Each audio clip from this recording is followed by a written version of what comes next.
Assalomu alaykum, hurmatli Otabek Toshpo'latov YouTube kanali kuzatuvchilari, bizni ijtimoiy tarmoqlarda qo'llab-quvvatlab turgan aziz insonlar, dehqonchilikka, chorvachilikka qiziqadigan aziz insonlar. Bugun 2025-yilning 11-oktyabr, ya'ni shanba kunida biz ana dala hovlimizda ekkan aytaylik chesnoklarimizni, sarimsoq piyozlarimizni bir video qilib qo'yaylik degan umidda yana sizlarga ilindik. Bu chesnoklarimiz bundan oldingi videoda ko'rsatib o'tganmiz 3-sentyabr sanasida ekilgan. Demak, ana shunday chiroyli qilib chesnoklarimizni ekib kelmagaliga Xudo xohlasa mana bugun 3-suvini beryapmiz. 40 kun bo'pti ekkanimizga, 38, 39, 40 kun bo'pti. Chesnoklarimiz Alloh xolasa bir qator bo'lib chiqib oldi. Men bugungi videoni qo'yishimdan asosiy maqsad, asosiy sababi shuki, bu chesnoklarni o'zini erta yoki kech ekilish muddatida va yerga ekish jarayonida qanaqangi ozuqa berib ekilinishida ham juda bir ko'p gap bor ekan. O'shalar bilan sizlarni tanishtirib o'tmoqchiman. Yerimizni bu 3-sentyabr juda ham bir havoni issiq vaqtiga to'g'ri keladi. Ya'ni yozning oxiri, kuzning boshlanishi hammamizga yaxshi ma'lumki, yaxshigina issiq bo'ladi. Ana bu yerga ekilgan chesnogimizga yaxshilab e'tibor beradigan bo'lsak, ariqlarini ichini yaxshigina o't bosdi. Chirigan go'ng tashlaganmiz. Bu yog'iga biyagumuz tashlaganmiz 3ta qator qilib.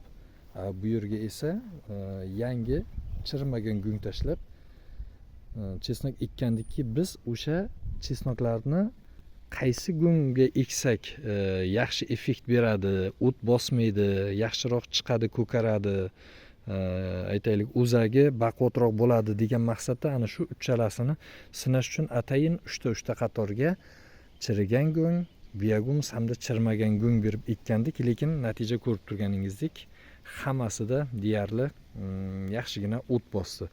Bitta narsani bilganimiz, amin bo'lganimiz shuki, bu ekilish muddatiga juda ko'p bog'liq ekan. Ya'ni o'sha kuz faslini boshlanishi, havo issiq bo'lganligi sababli o'sha aytaylik go'nglarni, biyagumslarni tarkibidagi qolgan, o'sha chirimay qolgan begona o'tlarni urug'lari yana ana shunday ko'karib, mana shunday sizu bizni aytaylik qaysidir ma'noda ishimizni ko'payishiga sabab bo'lar ekan. Ana endi bu yerni qarangizlar. Bu yerimiz esa mana bu yoq tomonda deyarli umuman o't yo'q. Mana ariqlarning ichi toza ozoda turibdi. Bu esa 20-sentyabr sanasida ekilgan.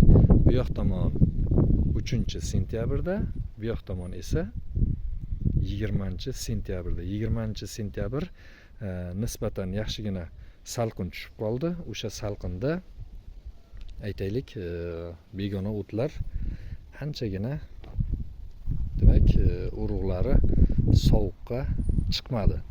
Bizi kelgan xulosamiz shu. Lekin chesnoklarning o'zini chiqishi yomon emas. Mana ko'rib turganingizdek, yaxshi. Mana bu ikkinchi suvni beryapmiz. Bu suvdan keyin yana ham Xudo xohlasa yaxshi bo'lsa kerak. Anchagina ko'zga tashlanib qoldi chesnoklarimiz. Endi mana bu hilol o't deydi, qayerdadir, qayerdadir salom alik deydi.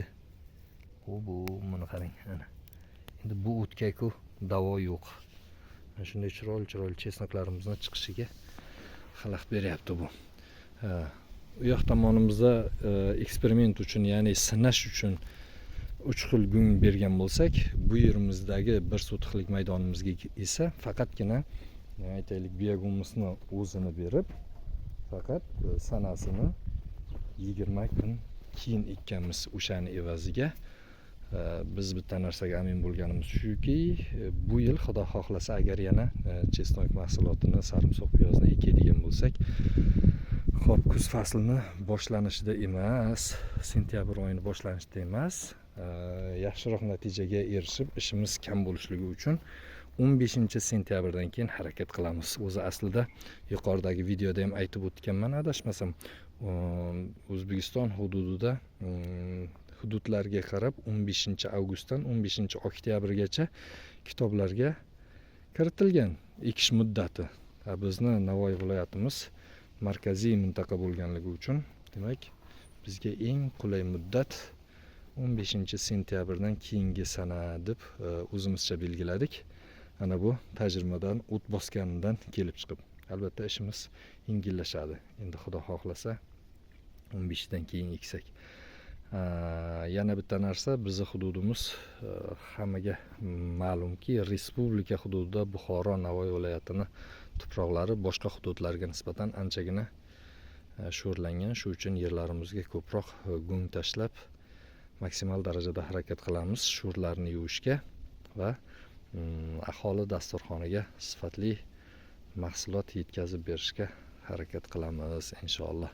Bu ham oilamizga kichkina bir daromad, qaysidir ma'noda 90 bosdi ekin deydi buni.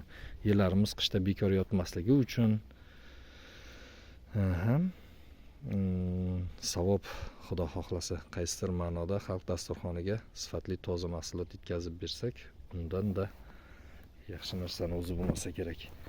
Mana chesnoklarimiz juda bir chiroyli bo'lib, 2 qator, 3 qator bo'lib chiqib qoldi. Shularni ko'tarilganini qarang. Ularni endiga qiladigan ishimiz, bir vaqt topamizda inshaalloh bir o'tlarini olib, qishga kirishdan oldin o'tlarini oldiramizda, keyin nima qilamiz? Ustidan yo biyagummiz yoki aytaylik go'ng tashlab chiqamiz, lekin ariqni ichidagi o'tlarni olmasak bo'lmaydi. Balkim yengilgina bir chop ham qilib qo'yarmiz. Endi buni vaqt ko'rsatadi.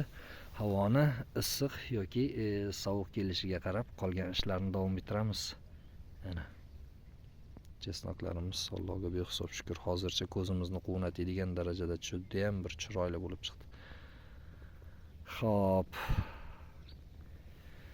Sizlar bilan birgalikda inshaalloh ushbu sarimsoq piyozimizni, chesnogimizni birgalikda katta qilib olamiz. Sog' bo'linglar, salomat bo'linglar. Har kimni kasb-u kamolotiga, chorvachilik, dehqonchiliklarimizga, tadbirkorligimizga Alloh taoloning o'zi barokatlarni nasib aylasin. Hammalaringizga rahmat.